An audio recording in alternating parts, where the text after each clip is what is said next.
80% खाना दूसरी शक्ल में हराम आपके जिस्म के अंदर एंट्री कर रहा है। जब कोल्ड ड्रिंक की एनर्जी को नापा और वाइन की एनर्जी को नापा तो दोनों की एनर्जियां एकदम बराबर थीं। लेकिन जैसे इंसान नापाक होता है वैसे वो फरिश्ते उस इंसान से बहुत दूर चले जाते हैं और जो शैतानी ताकतें हैं वो इस इंसान को अपने उसके नज़दीक आती हैं। और चिप्स, कुरकुरे, ये सब जो हैं, चिप्स वगैरह क्या हैं, इनके ऊपर पॉक की जो चर्बियाँ हैं उसको फुहार मारा जाता है, फिर उसके ऊपर मसाला चिपकाया जाता है। इसका जो इफ़ेक्ट होता है वो धीरे धीरे हमारे क़ल्ब, जिसको हम कहते हैं, वो होता है असल में ब्रेन। हमारे ब्रेन पे धीरे धीरे एक लेयर जमती चली जाती है। पूरी कौम को हम नापाक कर दें और उनको हराम ग़िज़ा खिला दें।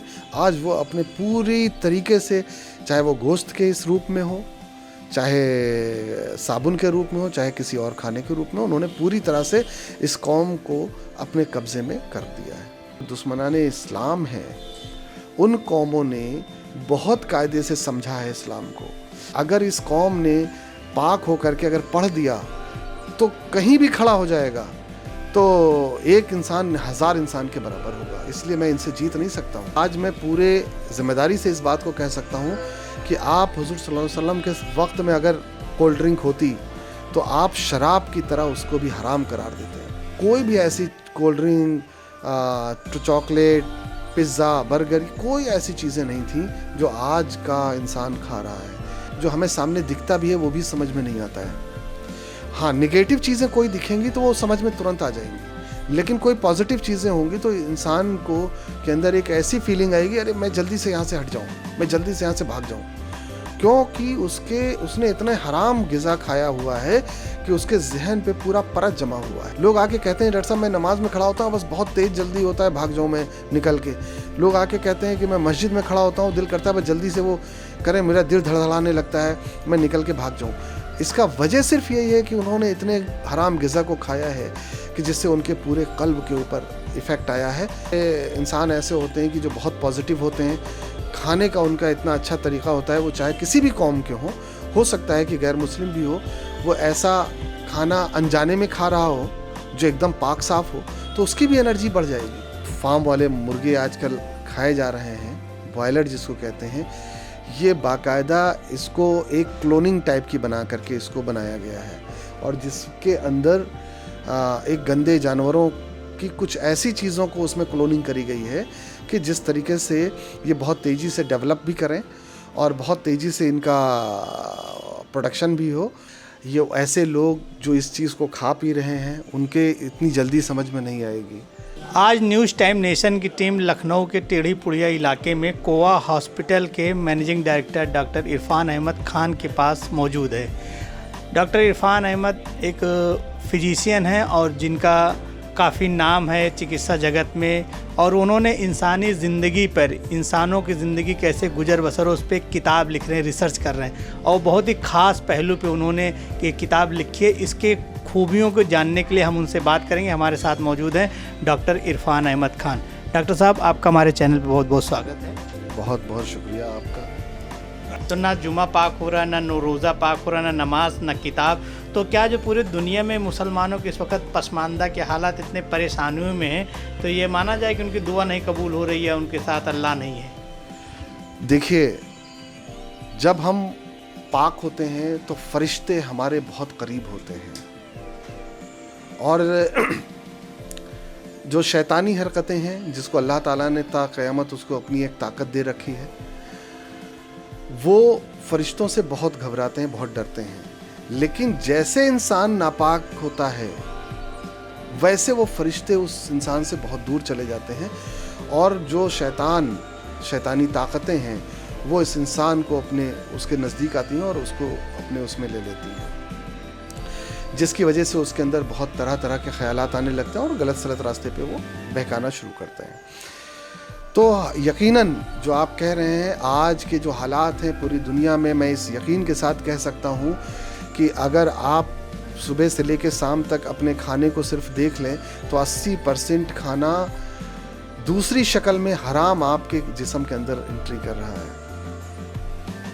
जो आपको पता ही नहीं है। हमें ये पता है कि मैंने बाकायदा क्वांटम मशीन पे कोल्ड ड्रिंक के एनर्जी को नापा है। जब कोल्ड ड्रिंक की एनर्जी को नापा और वाइन की एनर्जी को नापा तो दोनों की एनर्जियाँ एकदम बराबर थी। ये क्यों हुआ, कैसे हुआ? ये कोल्ड ड्रिंक कब आया? शराब तो बहुत पहले से थी, 1400, 1500, 1600 साल पहले से थी शराब। लेकिन कोल्ड ड्रिंक कब आई? तो कोल्ड ड्रिंक का अगर आप वो देखेंगे तो कोल्ड ड्रिंक इसी 100-150 साल के अंदर आई है। क्यों? क्योंकि जो दीगर कौमें हैं, जो दुश्मनाने इस्लाम हैं, उन कौमों ने बहुत कायदे से समझा है इस्लाम को और उन्होंने ये पाया कि इस कौम के पास एक ऐसी ताकतवर किताब है कि जिससे मैं कभी जीत नहीं सकता हूँ, कुरान पाक। अगर इस कौम ने पाक होकर के अगर पढ़ दिया तो कहीं भी खड़ा हो जाएगा, तो एक इंसान 1000 इंसान के बराबर होगा, इसलिए मैं इनसे जीत नहीं सकता हूँ।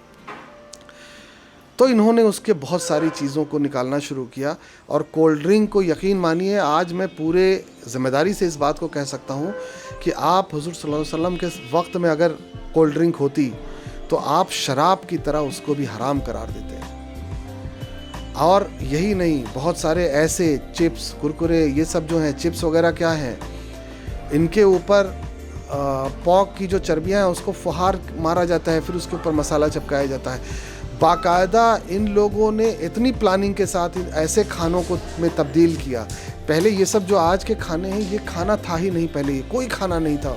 आज से 150 साल पहले अगर आप इंसानी खाने को अगर आप देखेंगे तो उनके खाने में कभी भी ऐसी चीज़ें नहीं थी जो आज की जनरेशन खा रही है। पहले का खाना बहुत प्योर होता था, गोबर की खाद से उगाया जाता था अनाज, और उस अनाज को इंसान खाता था। कोई भी ऐसी cold drink, chocolate, pizza, burger, कोई ऐसी चीज़ें नहीं थी जो आज का इंसान खा रहा है, जिसकी वजह से पहले के लोग जितनी भी इबादत करते थे, अल्लाह ताला उसको इतने कम ताकत में भी वो ताकत उसमें डालता था कि वो जहाँ भी रहता था वो अपने आन बान और शान के साथ रहता था और कोई भी उस पर उंगली नहीं उठा सकता था। दूसरी बात, एक जो सबसे अहम है, वो इस खाने की या इसको लगाने की क्या हमारे ऊपर क्या इफ़ेक्ट होता है, हमारी खुद की पर्सनालिटी पे, खुद के जिस्म पे क्या इफ़ेक्ट होता है।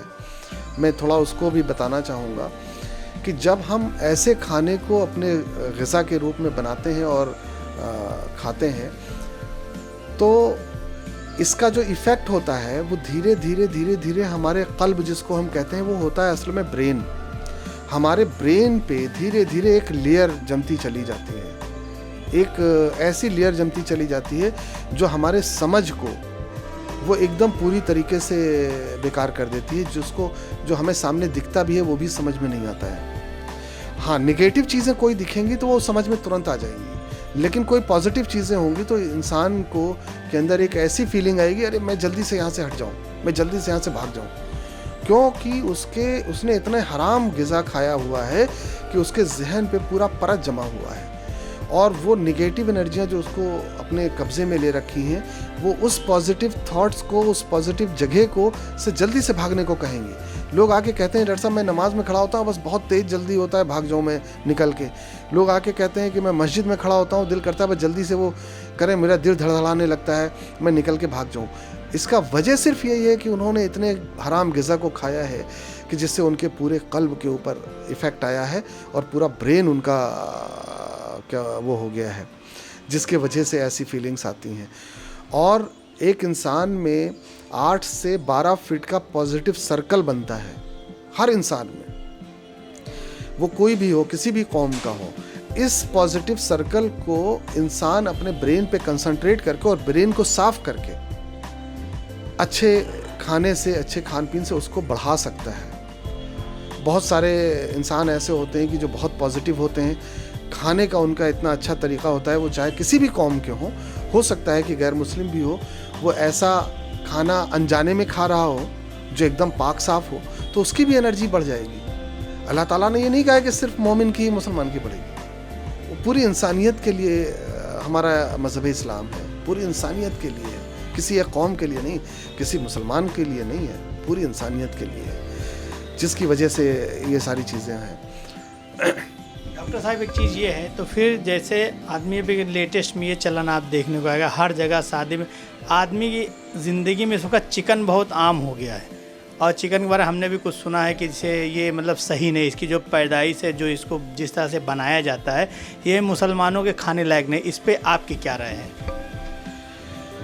देखिए, अभी जो मैंने कोट किया आपको कि जो दुश्मनाने इस्लाम हैं, उन्होंने वो इतनी जल्दी इतनी तेज़ी से नहीं वो उस पर दुनिया के ऊपर उन्होंने काबिज़ हुए हैं। इसके लिए उन्होंने बहुत रिसर्च किया है, इन्होंने बहुत मेहनत किया है, इस्लाम की एकदम जड़ों तक, ये रूट तक गए हैं, और उसके बाद इन्होंने इसमें हमें कैसे डिफीट देना है और कैसे अपने को बढ़ाना है उनको, वो सारी चीज़ें करी हैं।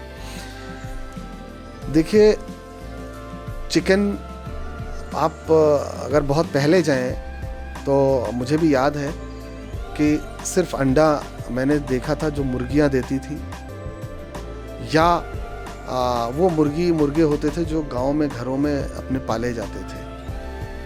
ये जो आया है, इसका जो फार्म वाले मुर्गे आजकल खाए जा रहे हैं, बॉयलर जिसको कहते हैं, ये बाकायदा इसको एक क्लोनिंग टाइप की बना करके इसको बनाया गया है, और जिसके अंदर एक गंदे जानवरों की कुछ ऐसी चीज़ों को उसमें क्लोनिंग करी गई है कि जिस तरीके से ये बहुत तेज़ी से डेवलप भी करें और बहुत तेज़ी से इनका प्रोडक्शन भी हो।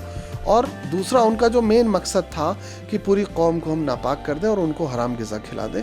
आज वो अपने पूरी तरीके से, चाहे वो गोश्त के इस रूप में हो, चाहे साबुन के रूप में हो, चाहे किसी और खाने के रूप में, उन्होंने पूरी तरह से इस कौम को अपने कब्ज़े में कर दिया है। मतलब आपके हिसाब से चिकन खाना मुसलमान के लिए सही दुरुस्त है कि नहीं? नहीं, मेरे हिसाब से जो चिकन तो खा सकते हैं, लेकिन कौन सा जो अपने घर का पला हुआ है। देखिए, और जो ये फार्म वाला चिकन होता है, बॉयलर होता है, ये मेरे हिसाब से एकदम किसी भी हालत में इसको खाने वाला नहीं है, क्योंकि इसमें भी बहुत सारे ऐसे जो इनको बाद में जो फूड भी दिया जाता है, वो भी उसमें बहुत सारे हराम चीज़ें मिली हुई होती हैं। हमें, आप हदीस में देखेंगे तो बहुत सारे ऐसे हदीसें आपको मिल जाएंगी जहाँ पर हम मुर्गा अगर लेकर आते भी हैं तो ये है कि हम उसको 3 दिन अपने घर में उसको बांध कर रखें, पाल कर रखें, 3 दिन हम अपनी ग़िज़ा उसको खिलाएं, तब जाके उसको हम ज़बीहा करके और उसको गोश्त हम खा सकते हैं। ये है तरीक़ा हमारे इस्लाम का।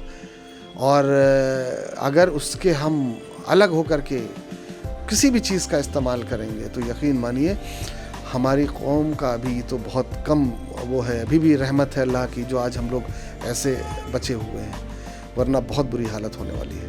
डॉक्टर साहब, आपको क्या लगता है आज की इस भाग दौड़ भरी ज़िंदगी में, इतनी कशमकश में जो मुसलमान के ऐसे हालात हैं, इन सब चीज़ों को फॉलो करने के लिए यह सब मानेगा या उसको मानने के लिए वक्त निकाल पाएगा?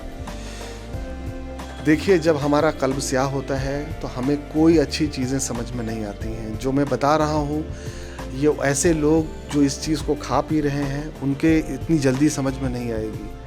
वो हमारे इस प्रोग्राम को 10 बार देखेंगे तो धीरे धीरे समझ में आएगी। वो अगर एक चीज़ छोड़ेंगे तो अल्लाह ताला उनके अंदर, उनके जहन में ऐसी चीज़ें डालेगा कि वो 2 चीज़ और उनको दिखा देगा कि ये तुम खा सकते हो।